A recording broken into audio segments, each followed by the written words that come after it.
You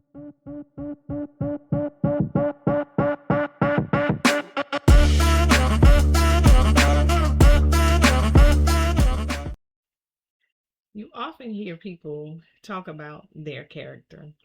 And if you know anything about character, it isn't what you speak or what you say you have. Like, people say, oh, I'm patient, or oh, I'm strong, or oh, I'm kind, or oh, I'm these different things. Your character isn't what you speak of yourself, but it's the evidence of how you live. Hello, and welcome to Embracing the Fight. I am Erica Lamar, your digital creator and host. And I hope you've been with me since January 2023, but if not, I'm glad to have you here in 2026 because I started the conversation off with my journey through thyroid cancer. And I can say that right now, no evidence of any cancer. And I know I have to keep going every 6 months until, I don't know when, but I have to go every 6 months to do a checkup. But why do I even talk about this? I bring this up because there are so many people that are walking around suffering in silence. They are dealing with disorders, they are dealing with diseases, they're dealing with grief, depression, many different things, and they don't have an outlet. They don't have anyone to talk to. Embrace the Fight is all about triumph. It's all about the goodness and the grace of God, the joy, the happiness. It gives you a place, where you can talk about whatever you want to talk about as it relates to your mental and physical, health. Because think about it, that's who we are.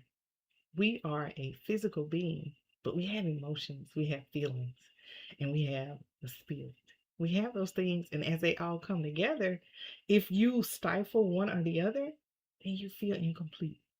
And we don't want you to feel that way here on Embracing the Fight. So if you can, take a moment to subscribe, click like, comment, and share because there is 180 or so episodes now that you can check out. I know at one point I started numbering some of the same on Libsyn because I didn't have a system to number them. And I said, hey, why do they have to be in order? So I just started, picking random numbers, which has been interesting as well. But either way, I just want you all to know that I am grateful that you have taken time out of your busy day to watch Embracing the Fight. Because you could be doing something else. You could be subscribing to some other channel. You could be, watching somebody playing with their pets or cooking or doing different things, but you are more interested in your physical and mental health and what you can do, to help others with their physical and mental health. I mean, maybe you don't have anything going on and you want to share your story, a story of triumph or goodness, then I'd love to have you as a guest on Embracing the Fight. Just send me an email at operations@diversitydesign.com. Again, that's operations@diversitydesign.com. Or you can reach out to me anywhere on social media at Embracing the Fight. The only difference is Instagram is Embracing the Fight _. Somebody else got their name before I did, and they just had Embracing the Fight. So I had to put an underscore in the end to make mine different. So please take a moment to check it all out, like, comment, and share. All right, so let's get into today's episode. Character speaks for itself. So, you used to hear, well, I'll speak, first person. When I was a child, I would often hear people, saying that they want to pray for certain things to build their character. For instance, you hear people say, oh, I'm just so impatient with my children. I need to pray for patience. But the thing about praying for patience as a character builder, you're going to be tested and tried many, many times. It's not like, when you say, Lord, please give me patience. It's not like patience is going to be bestowed upon you. There's going to be several tests that come along to test and strengthen your patience. So when you think about your character, you might see yourself one way. You might say, you know what, I am kind, I am giving, I am loving, I am honest, I'm all these different things, but there's no evidence of that character in your life.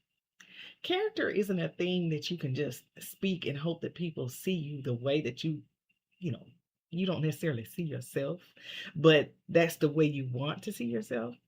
because a lot of people are a little bit delusional when it comes to, who they actually are. So let me give you an example. I sometimes hear people say, that they are helpful. And we'll be doing community service. They're there. They're smiling. They're full of kind words.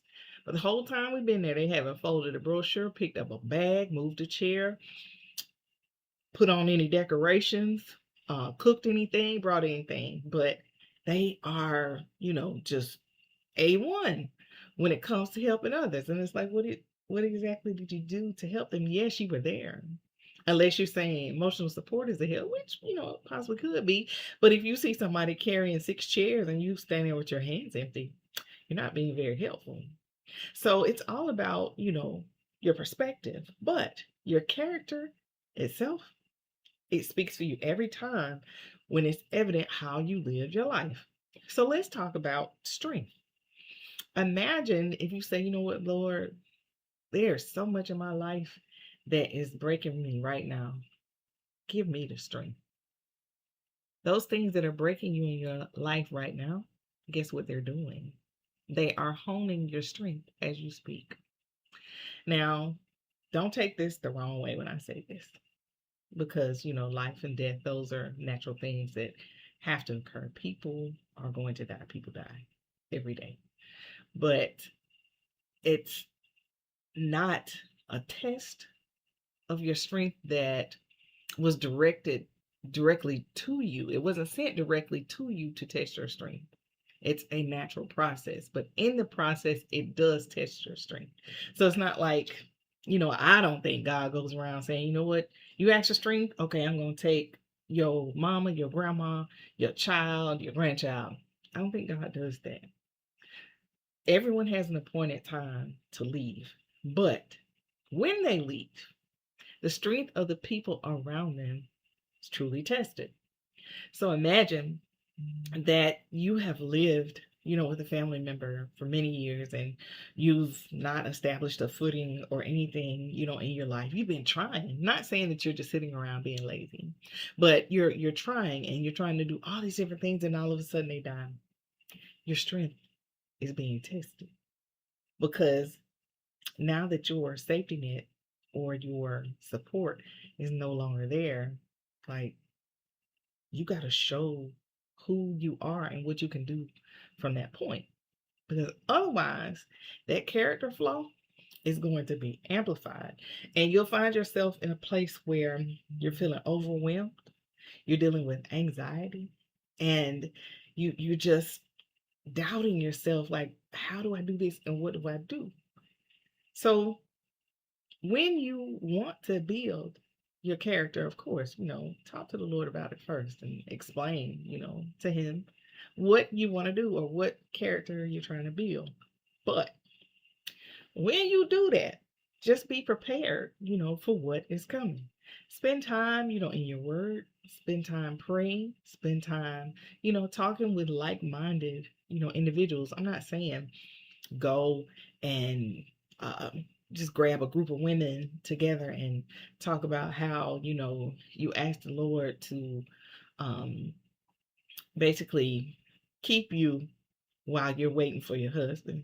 But everybody who comes to this meeting is already married or they're already in a relationship and they don't really, adhere to celibacy, abstinence, none of that. They just like, I got my person, whatever.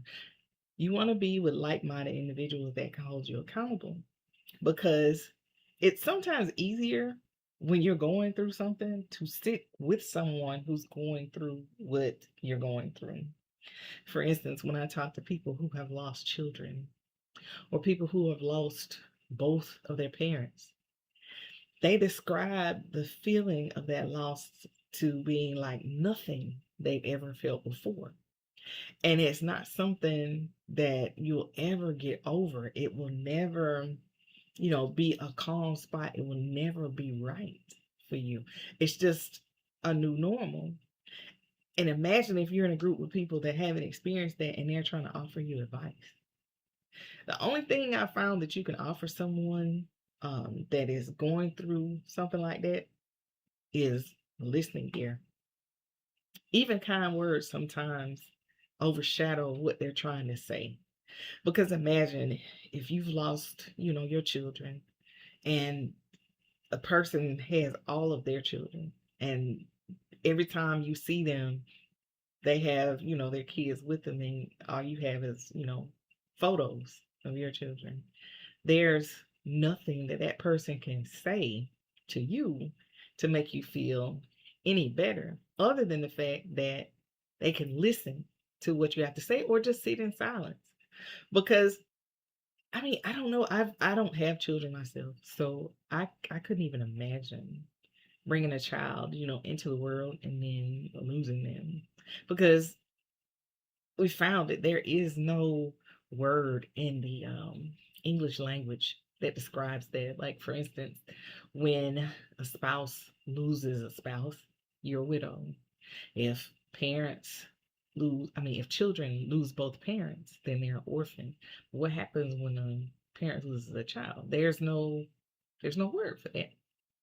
And because there's no word for that, I've never understood why people try to speak on that to push people out of whatever funk they're in or whatever, moment. I shouldn't say funk because it's more like a moment.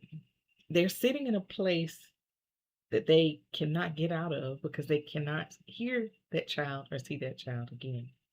And it's like, what do you say? Sure, you can say to them, I offer my condolences and my comfort to you. I know that this is something I can't even imagine. This is something I've never experienced.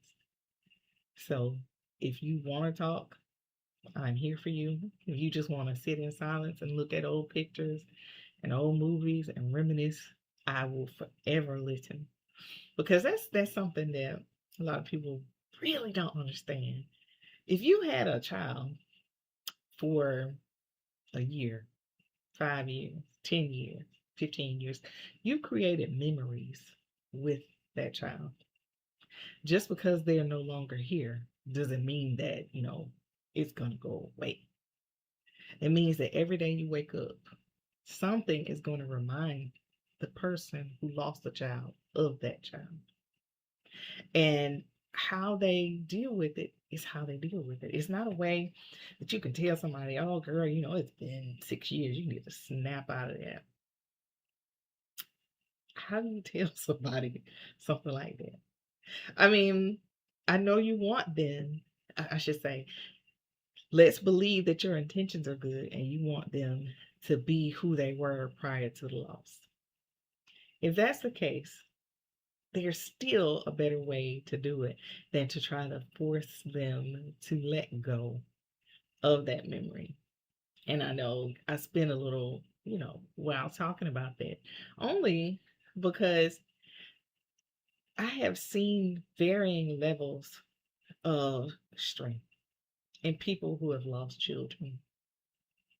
Like that, building that evidence of character, I, I just can imagine, how someone gets past, I shouldn't even say gets past, but how do they get back to a point where they look, sound, and seem normal? For instance, I see the friends that have lost children.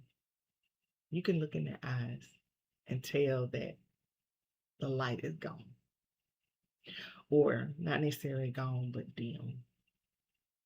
You can tell in their speech that they're wishing for a better time where they could go back to where their children were alive.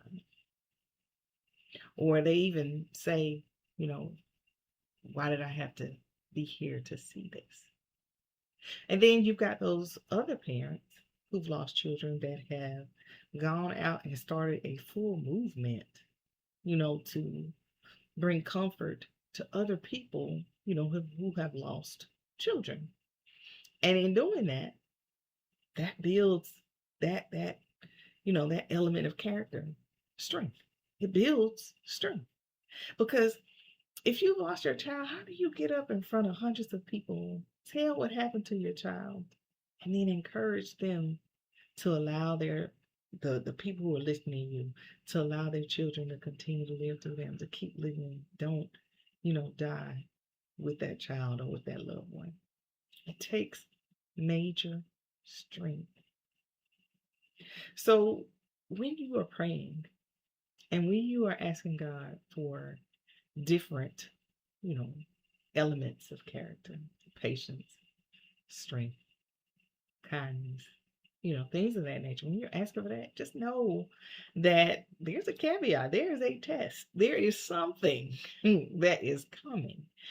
It's almost like, going to the grocery store and there's an item there that you want. It's on sale, but everybody else knows it's great and they got it before you did, and you can ask for a rain check.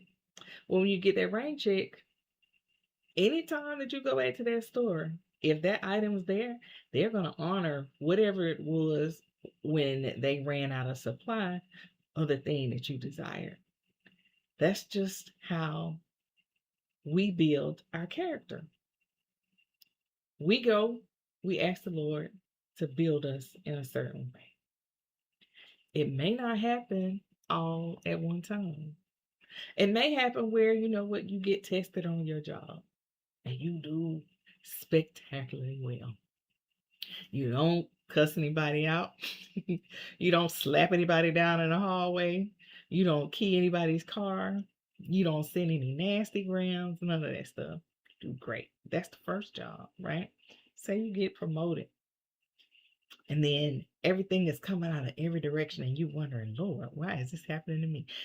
He doesn't put a limit on your prayer. And how many times did you pray and ask the Lord for that particular element of character? Because, like I said, growth happens when you're tested. Your character changes as you're tested. Once it seems like you're getting to be stagnant, things start to happen. It's almost like when you exercise. You know how you can go to the gym and you get on a treadmill and you walk for 20 minutes. The first time you do it, you might be tired and sweaty. But if you continue to do it and you're consistent, your body gets used to it. But if you don't increase the incline, if you don't increase the speed, if you don't increase the time, your body doesn't get any better. It just stays consistent at what you're doing and where you're doing it at. Character works the same way. If you want to have more strength, if you want to have more patience, if you want to have more kindness, if you want to have more joy, you will have to be tested on a consistent basis. Now, if you're happy with the way your life is, the way you treat people, the way people see you, I mean, if that's your concern, how people see you. If all those things are good for you, then great. But if they're not, just know that as life changes, it's only because those tests are continually coming your way to hone and to shape your character. So imagine that you prayed and asked the Lord to remove anxiety from your heart. The first thing I think that God does is He shows you what's making you anxious. Was it something in your past that you did that is coming back to haunt you? Or is it something that you were told to do and you didn't do it? And now you are seeing the evidence of what could have been around you. Now it's like, oh, I was supposed to do that. And you just beat yourself up and you just become anxious anytime that subject comes up. Or it could be you told a lie. And now the truth is catching up to you. Anxiety has a strange way of creeping up on you when you least expect it. I mean, you could be riding down the highway and something drops into your mind and makes you have to pull over because you don't feel yourself or see yourself getting down this highway because you're going to be convicted for whatever that thing was that caused you to be anxious. And you pray and you say, Lord, your word says that I'm to be anxious for nothing. And then you stop right there. It's like, how do you think you lose this anxiety You have to confront whatever it is that's causing you to be anxious.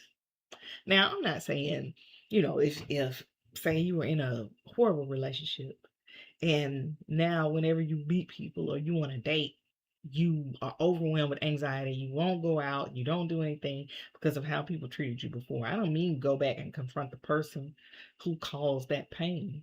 I mean confront the anxiety. Go and seek mental health therapy. Sit down and talk to someone. Lay it all out, so they can help you take some steps to see, what they can do to help you get over this anxiety. Because, yes, God puts people in the world to do his work. You just have to be willing to speak, think, and work through that thing and not just continue to pray and just hope magic is going to happen. Because you know what?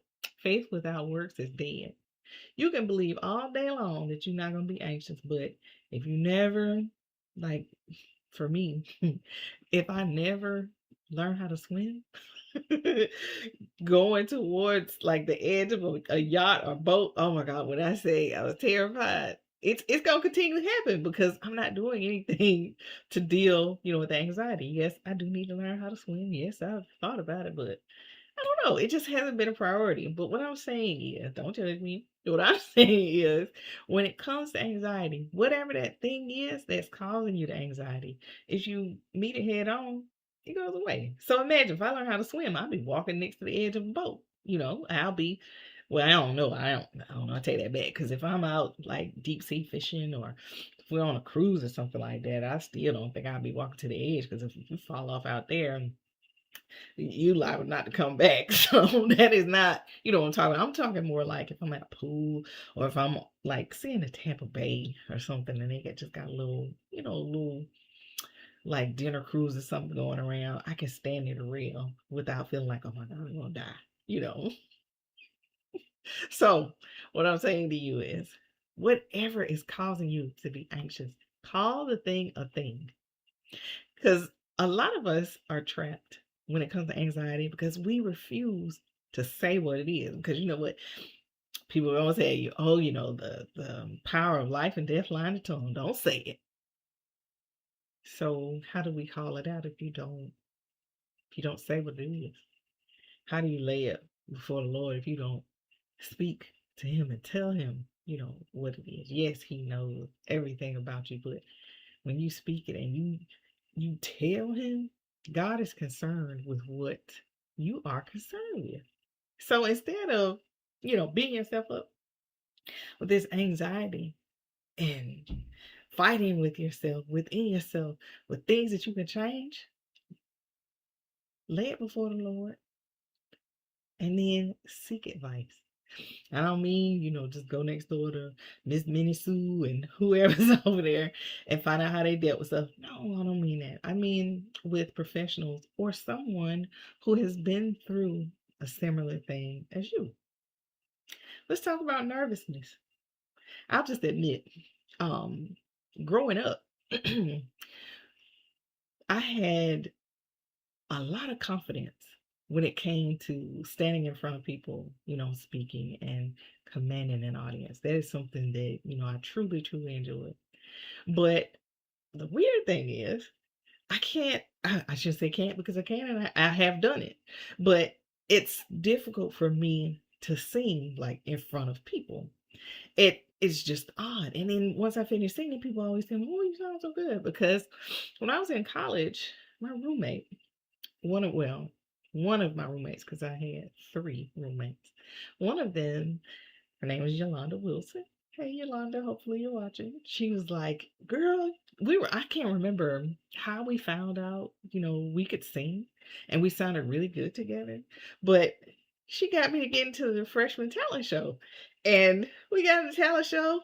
And at first I was like, girl, I ain't about to do that. You know how many people, gonna be watching us and they gonna be judging us.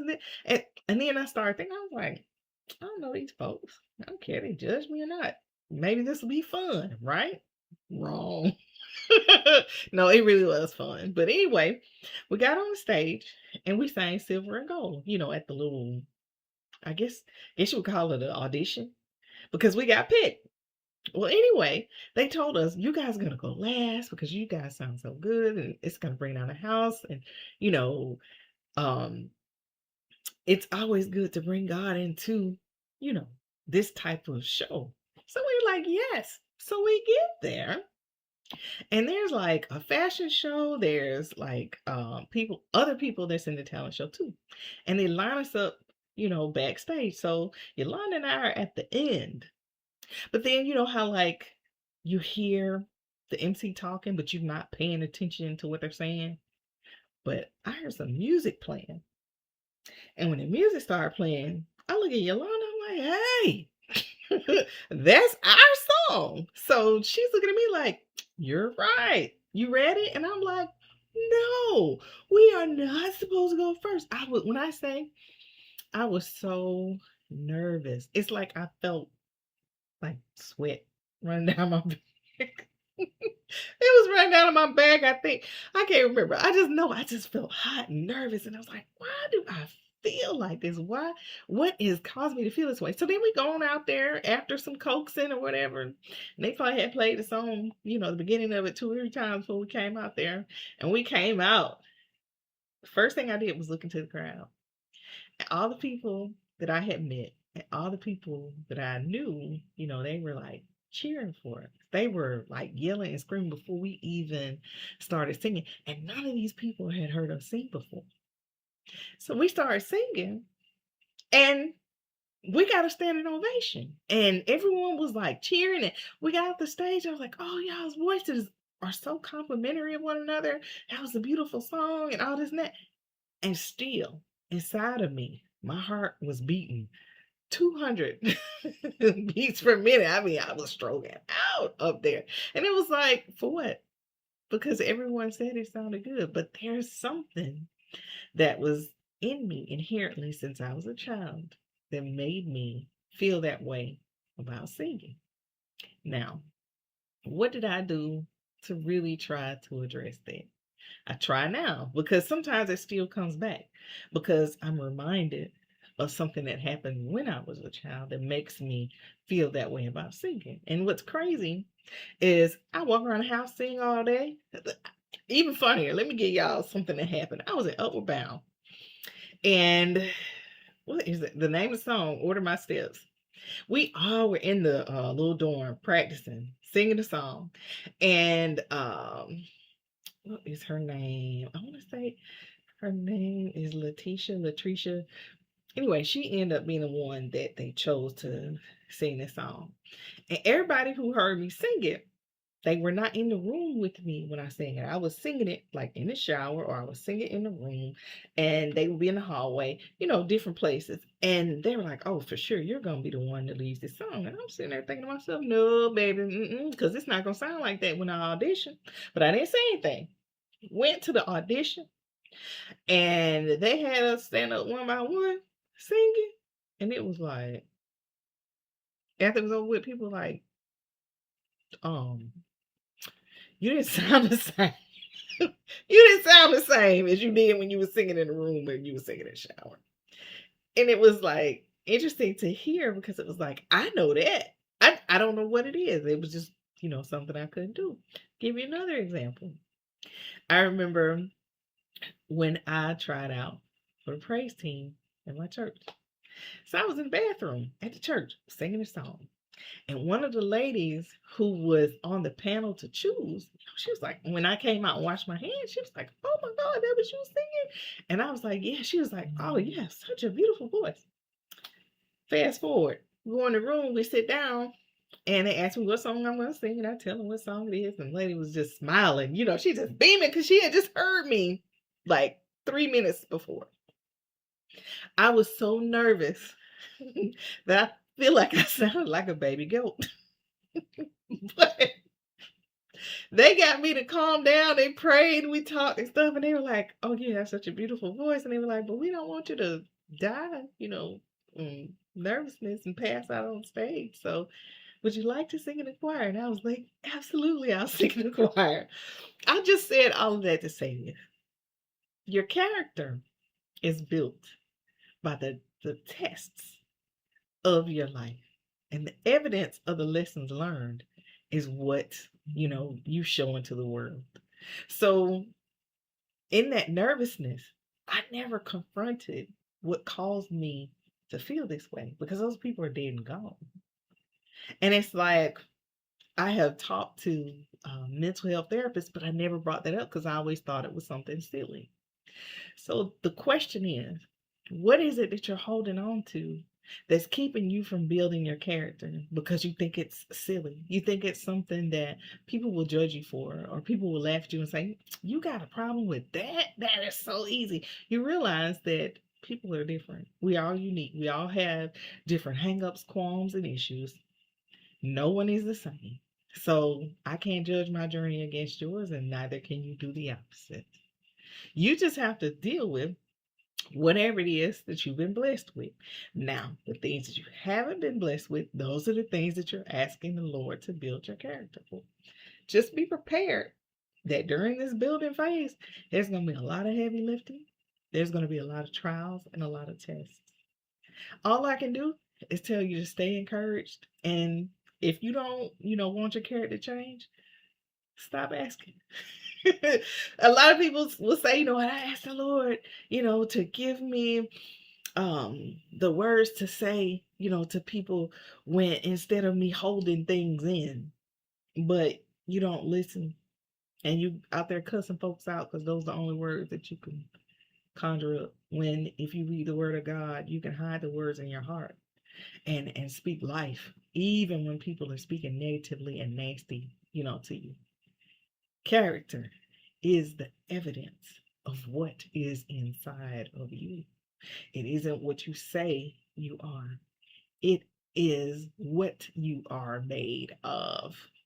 So, with that being said, when you go out today, or just ask the people that are around you, the people that know you and spend time with you, ask them to describe your character. What words will they use? Or will they, say, "Oh, I really don't want to say because I don't want to hurt your feelings." Because if they say that, that's pretty bad. Especially if it's somebody you like or love. Because it's like, what about your character doesn't allow them to speak freely around you? You should never be in a place where your friends feel like they can't speak freely to you because you're not really, a friend. You are a dominating presence that stifles who they are. And that's not, what a friend is. A friend is someone who walks beside you and loves you and helps to build you and not break you down. They don't want to silence you in any way. They want to see the very best happen for you. And they know that because they're your friend and you're their friend too. So you are giving what they are giving, and you both are receiving the goodness and the greatness that's available in friendships. Another thing I want you to do today is in your workplace, the people that you work with, ask them about your character. What would they say, about you?